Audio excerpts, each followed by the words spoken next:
We now turn our attention to golf and the upcoming Open Championship being held at Royal Portrush from the 18th of July 2019 through to the 21st of July 2019. It's the 25th of June today, so just under a month to go. I'll be going by the prices that are on offer in the market as of now.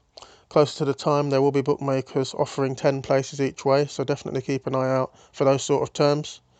As far as Royal Portrush is concerned, it's a par 71, 737,337 yards long.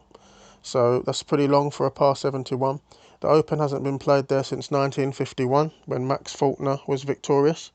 So it's come back onto the Open rota. It's going to be very interesting from that standpoint. Players will have to come to grips with the course. Do practice rounds, pull on any knowledge they have of the course, in their experience. I'd expect Graham McDowell to have some experience, hailing from this sort of area. He's recently qualified for the tournament thanks to his performance in the US Open. So he's going to be there. I think he might even have qualified with the tournament prior to the US Open. So he's recently qualified. He's got the local knowledge. So he will be someone we'll be keeping an eye on. Padraig Harrington has played there. The 2012 Irish Open was played there. So maybe there's some data arising from that tournament. Players that did well in that might do well in this one. It is a might though, because the course has been altered. A couple of holes have been changed. I believe they thought the last two holes were fairly easy, so they've been changed now. So it's a bit more of a test. It's not exactly the same as it has been in the past. So we'll have to keep that in mind. It will be a test. It's a links course, undulating, tricky greens. Weather will play a part, obviously. If the weather gets tough, it's going to be difficult out there, as it is on any links course. I think it's a gettable course though. I haven't looked at what other people have said about the course, and the course record, I know it's not exactly the same course, certain holes have been altered now, as I said, but Rory McIlroy holds the course record at 61, so that's 10 under par. Shows that low scores are possible if the weather holds up. We've recently just seen the US Open at Pebble Beach, which had pretty benign conditions, and we saw players were able to get at Pebble Beach, a links course, and it's possible this one, Royal Portrush, could be gettable too, but it's all weather dependent. If the weather's a nightmare, it's rainy and windy, we could be looking at a winning score, somewhere around sort of -5 to around -7. If it's benign conditions, I wouldn't be surprised to see a winning score around -10 or -12. So that's how I see it. A little bit of guesswork in there. Obviously, there haven't been that many tournaments held there. There have been no tournaments held on this exact course since it's been rejigged, since the 2012 Irish Open, but that's the way I see it. Looking at the market, we've got the usual suspects at the top of the market. Obviously, Brooks Koepka is going to be up there, having just won the USPGA. I think he was second in the US Open to Gary Woodland. So he's definitely someone who's well fancied in the betting, and rightly so. Even I ended up betting on Koepka for the US Open each way. I had to add it to the comments after I'd made the video. It's just, he's in that mode at the moment. If you hear the way he's talking in press conferences, he feels as though he doesn't get the respect he deserves, and he deserves a lot of respect. WSPGA champion, WS Open champion, and it's that attitude he has that he's not getting the credit he deserves that drives him on. Always raises his game for the majors. It almost doesn't matter what the track is. I would say this course probably suits him the least of all the major tracks, but it's very difficult to look past him. He's competitive in every single major tournament, it seems. So 8 to 1, I can see why is that price, and I'll be looking for a drift. I'll be hoping it gets to 10 to 1. That's what happened with the US Open. If it drifts out to 10 to 1, I'll definitely add that to my selections. That's the sort of price I'll be looking for. You can actually get 10 to 1 on the exchange. If you look at certain betting exchanges rather than bookies, you can get 10 to 1. And at that price, I think you've got to have a go. It appears that he has a very good chance of placing. He has a chance to win. It's almost guaranteed that he'll place in a way. That's what it feels like. It obviously isn't, especially a test like this, which he won't be used to. Playing in Ireland, not playing in the American courses that he's used to. It's obviously a bit different, but it's very difficult to look past. Rory McIlroy has got claims. We've already said he's got the course record. The problem with McIlroy is the same problem we always have. I'd love to bet on Rory McIlroy every tournament, but he's at 9-1. That's the best price. He might win it. He's got every chance of winning it, but at that price, I don't think it's one that I'm going to go for. I'm going to keep him in mind. I'm going to hope that there's some sort of drift in the prices, but at 9-1 at the moment, I'd probably, at my peril, look past it. He's got every chance of winning, but I just don't like the price. Dustin Johnson is 12-1. It's been stretched a little bit from what he usually is because it's the Open. It's probably the tournament that suits him the least. I'm going to look past him at 12-1. Tiger Woods 14-1 seems to always be around that price. 16-1 is available. You can't rule him out. He was steady at the US Open. He had a very nice final round. He didn't really impress for the first three, but in the final round, he had an atrocious front nine in the final round, but then in the back nine, he was on fire. Turned it around, and I think he posted a 69. And, it was a respectable week, but he wasn't contending. Obviously, he's the reigning Masters champion, and he's Tiger Woods, so... But that price is just his price, it's about right. There's no value. So I'll be looking past that. Justin Rose was in the final group going into the US Open with Gary Woodland. He competed. Swing, it was all the stuff that, I've mentioned before on this channel about Justin Rose when I've bet on him. Reliable, dependable, level temperament. Having said that, I did see him showing some sort of anger here and there. So he was pushing himself, and I think that's probably what led to a good performance, but he came up short. He's at 16-1. I'd probably say that's about the right price. And seeing as I'm looking for value, I'm going to look past it. He has a chance to win, of course. 16-1, not for me. But, anyone who gets on that, I can't blame them at all. Very capable player. Former US Open champion at Merion. So, one to watch. The next one's Francesco Molinari, 20-1. He's the defending champion. He's done all right in recent weeks. His game's very tidy. He's someone that is probably wise to stay on the right side of. I think accuracy is going to be important on this course. Molinari is very accurate. He's not the longest hitter in the world, but he hits it far enough to compete. And I think he'll do a good job defending this title. I think he certainly has a chance to place. And 20-1, that's probably where it should be. I don't think there's any huge value in that, but I think he's going to do well on this course.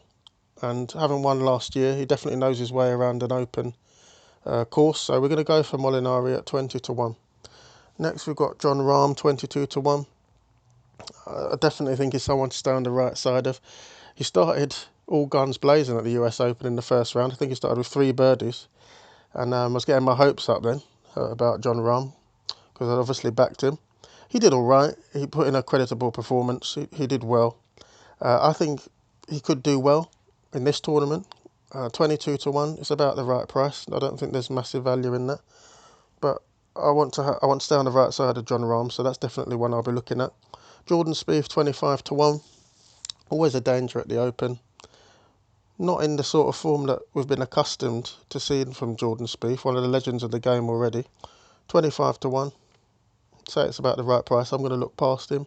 Fleetwood, 25-1. Ricky Fowler, 25-1. Those are 2 decent prices. I think they're probably about right. I don't see any huge value in them. Neither are major winners yet. They could break their duck at Royal Portrush, but at those prices, I'm going to look past them. I'll take my next selection, which is an auto pick, Xander Schauffele. He placed at the US Open. We seem to back him in all the majors. Won the Century Tournament of Champions. He's won another tournament in 2018, the back end of 2018. He just looks dangerous in every major. Strikes the ball well. Good rhythm and tempo.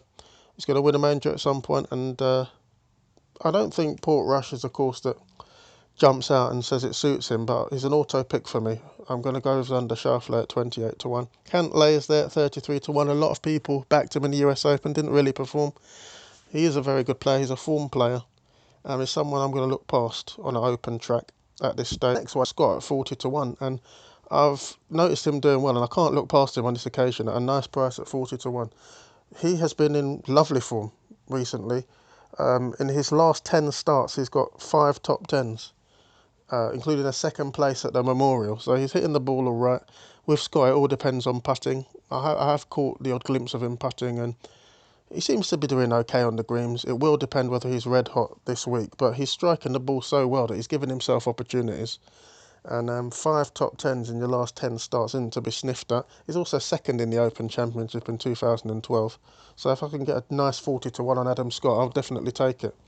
So that's another one I'll look at. Jason Day, I'm going to look past at 40 to 1. Tremendous player.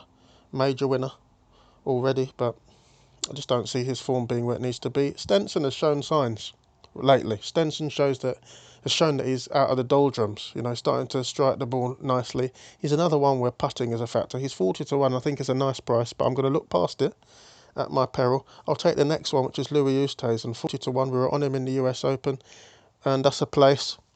He's got 2 majors. His swing was looking absolutely beautiful that week at Pebble Beach. Just wonderful rhythm, wonderful technique, major winning pedigree.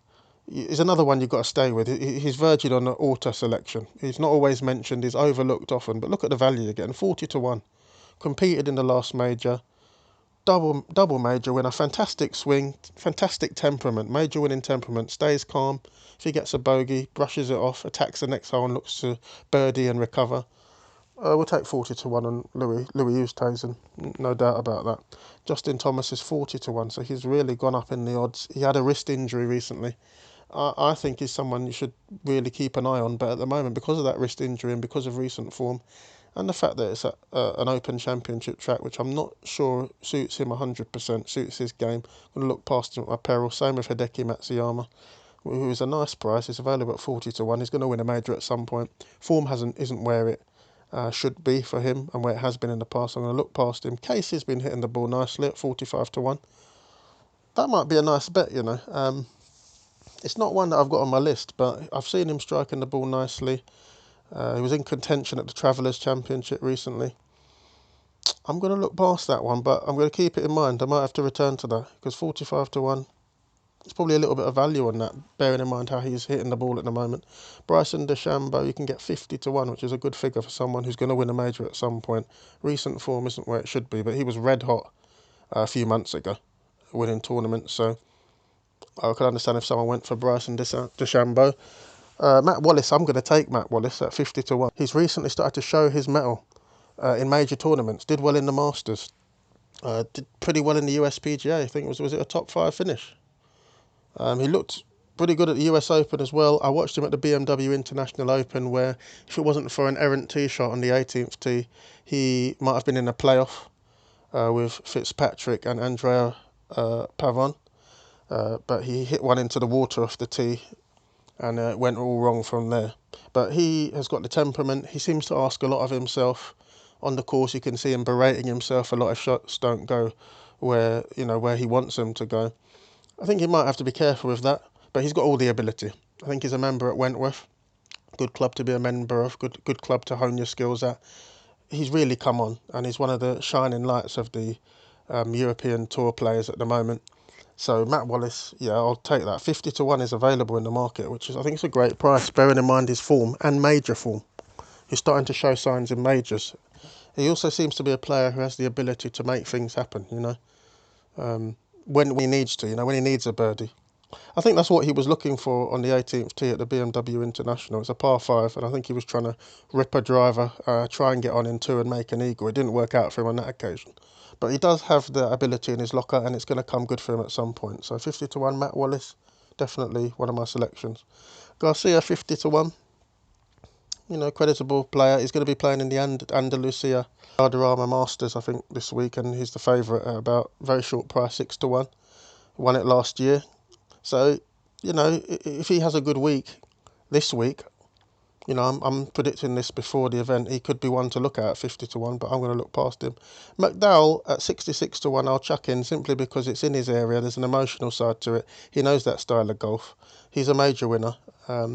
He's not someone I would be looking at in majors usually. He doesn't seem to be in contention that often these days. He won the US Open in 2010. He's a tidy player. He's a very experienced player. He has a wonderful temperament. I'm just going to go for him because of that local factor. You never know. People are going to be watching him and cheering him on. 66 to 1 is a nice juicy price. So if you can get that each way. I'm not sure it will be... Some of these prices I'm giving you, I'm not sure they'll be as high as the figures I'm quoting on a 10-place basis. These are the prices that are available at this time. And these are the prices that they tend to be sort of on 6 or 5 places at the moment. So you might have to look out for some adjustment in these prices. But going by what's here, he's 66 to 1. I mean, if you're getting 50 to 1 upwards on a 10 place basis, you think it's value. So McDowell is definitely one of my selections. And then we've got Kuchar, who I tend to bet on in majors, and it's usually a good price. He's a good price here. I'm going to look past him on this occasion. I don't think the track suits him. 66 to 1. Mark Leishman, we've supported him before, dependable player. He's doing okay at the moment, but he's not setting the world on fire, so I'm going to look past him. We've got Shane Lowry, probably one to look at. Certainly in Ireland, certainly if the wind gets going.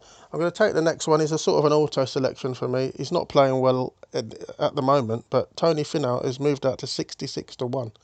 I'm usually betting on him at 33 to 1 in majors. Didn't do too much in the US Open. I think he missed the cut in the Travellers Championship. So he's got some things to work on, but he's a guy who's finished top 10 in all the majors. Hits the ball a country mile. If conditions are benign, I expect him to do well and certainly compete even in this tournament. He hits the ball miles with sort of a three-quarter swing. He placed in the Masters. I'm not going to give up on him. So Tony Finau, 61. Definitely go for him. One concern I have with Finau, which I have to get out there, is that he's only won one PGA Tour event, so there's an issue about getting over the line with Finau. But he's got all the ability, and he contends so often that it's just a matter of time, and I think victory is round the corner. 66 to 1 is a lovely price in any major. I don't think the Open suits him particularly. He'd probably be better suited to the American majors, but just because of that price, he could have easily been 40 to 1.